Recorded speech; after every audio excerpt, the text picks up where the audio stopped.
Hey, it's St. John, also known as AuDHD again. And I thought while I was driving, I would go ahead and pop off another quick video. Now, since I'm driving, I'm not going to be able to pay attention to the camera. I'm going to have to be looking at the road naturally. You guys probably wouldn't want it any other way, right? I mean,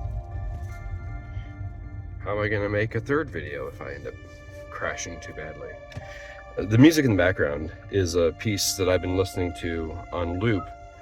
It's, let's see, Twilights by Arthur Mine. So that means if I ever do decide to monetize the channel, I won't be able to monetize this video unless I get their permission first. But one of the early signs that tipped me off to the probability that or the possibility, I guess, initially, that I might be autistic is I've got such a repeat one compulsion, you know? It's basically daily, at least once for at least a few cycles, I'm mashing that repeat one button. And I've had songs on repeat one for days on end. And one time, so far as I can remember, this only happened one time, but one time I think I went an entire week with a piece on repeat one. So it can happen with any genre of music that I like, but it's most likely to happen on things like this, kind of ambient, spacey, beautiful music, because it just creates a head blanket I can stay in. You know, I know sometimes when you're AuDHD like me, so someone who's both ADHD and autistic at the same time, there's something of a whodunit when it comes to which condition is the culprit for what you're observing in yourself, because there's a lot of overlap. I mean, you know, so there's a lot of ways in which they directly clash and compete with each other. You know, the way I like to describe having both is it's a constant you versus you. You know, you're imagine a kind of an odd couple situation where you have a stereotypical autistic person, let's say Sheldon Cooper from Big Bang Theory, and a stereotypical ADHD person, let's say Robin Buckley from Stranger Things. So imagine Sheldon and Robin sharing this really teeny tiny apartment together and just constantly tripping over each other and being in each other's way and, you know, constantly jockeying for control of the situation. This is a really small apartment. That's kind of the experience of being AuDHD. There's two ways you can view it. You can view it as a Shakespearean tragedy, because it really does play havoc with your life. Or you can view it as, you could view it as this glorious sitcom, you know, just the hilarity of the situation. I mean, you can do a middle view. You could do like a Greek tragicomedy, I guess. But the fortunate thing for me is that 80 to 90% of the time, I'm able to view it as a sitcom.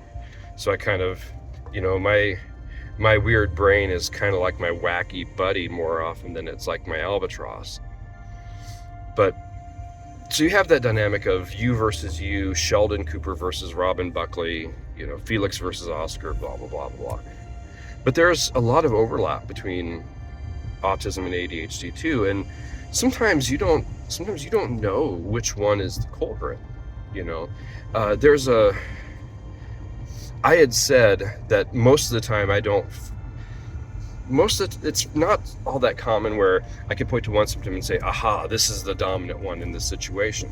But with food, I feel like ADHD does dominate. You know, the dopamine and the novelty seeking dominates, because I'm something of an adventure eater. I have this impulse to, I guess to use a phrase I coined, explore the world through my dinner plate. You know, I live in a mid-sized city in the Midwest. I live in Des Moines.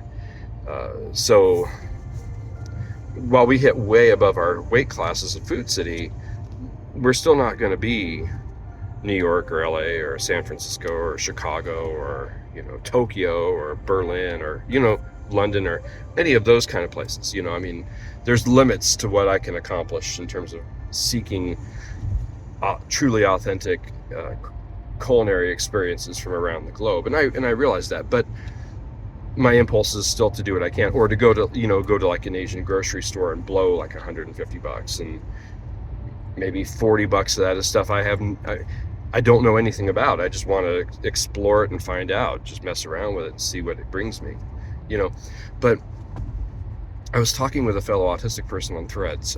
MS is autistic is their username. I don't know what MS stands for. It has to be their initials, but I don't know what the name would be. And I was describing this to them, and they said they're the same way, but they're only autistic. They're not AuDHD, and so they said this isn't ADHD. This is sensory seeking autism, which, in the tug of war between being a sensory averse autistic, like most autistics, or sensory seeking, I do tend to gravitate towards the sensory seeking. So maybe they're right. Maybe I was wrong to ascribe this to my ADHD. Maybe it's just as much my autism. The point is, it's very easy to have a difficulty understanding which condition is behind whatever trait or quirk you're observing in yourself. I've run into ADHD people who listen to songs on repeat one ad nauseum because it's a dopamine thing. They're dopamine listening. Each time I listen, I get that hit, right?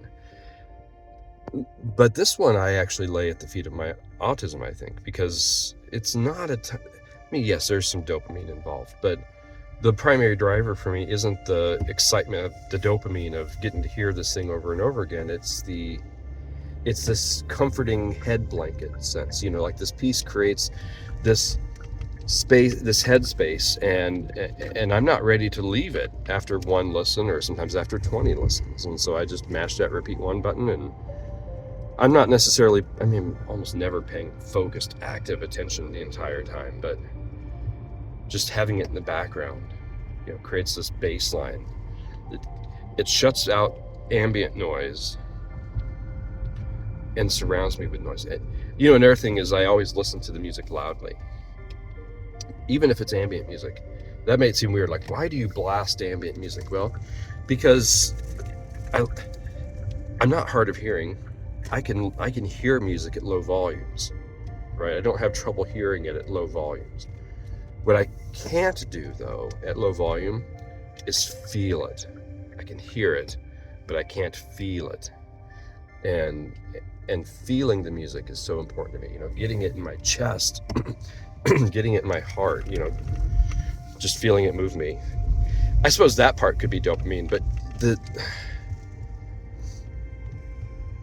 difference, with ambient music, loud, is it's like the difference between hearing a wind out your window and being carried along, buoyed along on that wind. And so that's why I usually listen to ambient music loud, because I want to be carried along on it. I still feel like it's more of an autism thing, though, because I don't feel like dopamine is the drive here. I feel like being enveloped in this comforting cerebral vista is the driver. So I still think this is an autism thing.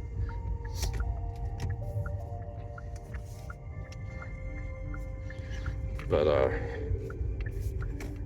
totally lost track of that thought.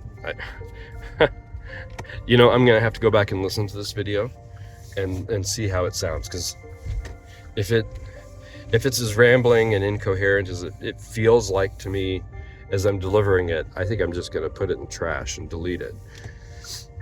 But if it's better and more coherent than it feels like, maybe I'll put it up. So I should have said this at the beginning of the video, but just like the first video, this one is completely unscripted. This one is just totally off the cuff.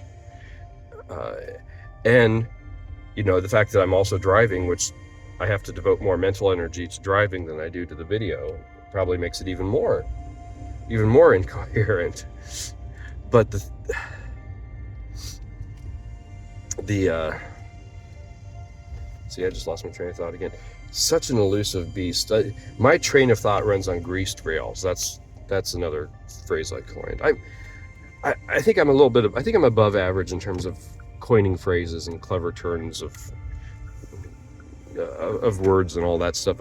That is a video for another time. I could talk about that at length. I'm not gonna belabor that point right now. But just like the first video, this was completely unscripted, just completely off the cuff. And just like the first video, it's just something I'm recording on my phone's selfie camera and selfie mic. But there's a difference. First of all, the environment is at least slightly more well lit for this video. And two, this is a different phone. When I recorded the last video, it was on my outgoing phone, the Google Pixel 6 Pro. And then I spent almost a month just agonizing, languishing under indecision over whether I should go for the Pixel 8 Pro or go for the Galaxy S24 Ultra. I won't belabor that here either, because I feel like that could be a video all of its own, with how much autism ended up playing a role in the decision process and the final outcome of that decision. You know, like, those phones were basically a tie for me, and the tiebreaker was my autism. I'm not going to belabor that, but that's worth its own video, so I'll probably do that. Suffice it to say, this is being recorded on the Pixel 8 Pro, so that's the direction I went. And this is a much better camera. You know, in most regards, this phone is just a slightly better version of the 6 Pro. It looks a lot cooler, and the camera is vastly superior. So for those reasons alone, I'm happy with it. But I'm going to stop recording now. I'm going to listen back to this. If this is anything better than just sheer garbage, I'll probably upload it. Otherwise, no one will know this ever existed but me and the NSA and Google, of course. Google knows all. So this is St. John, AuDHD, signing off.